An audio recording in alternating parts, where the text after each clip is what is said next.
বরবটিগুলো কেটে জলের মধ্যে ভিজিয়ে রেখেছি, আলুও কেটে রাখা আছে। বরবটি আর আলু দিয়ে মাছের ঝোল করব। এখানে মাছগুলোকে ভেজে নিচ্ছি। এক পিঠ ভাজা হয়েছে, অপর পিঠও লাল করে ভাজবো। আলু আর বরবটিটা খুব ভালো করে ভেজে নিয়েছি। মাছের তেলের মধ্যে জিরে ফোড়ন দিয়ে তবেই আলু বরবটিগুলো দিয়েছিলাম। আর এবার জিরে, আদা আর পাকা লঙ্কার পেস্টটা দিলাম।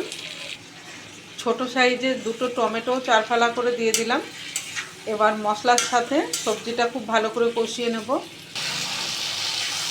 কষানো হয়ে গেছে, এবার ঝোলের জন্য জলটা দিয়ে দিলাম।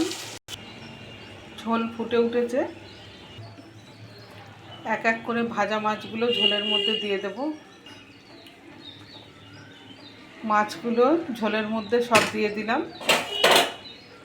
এবার কিছুক্ষণ মাছগুলোকে ঢেকে রান্না করব।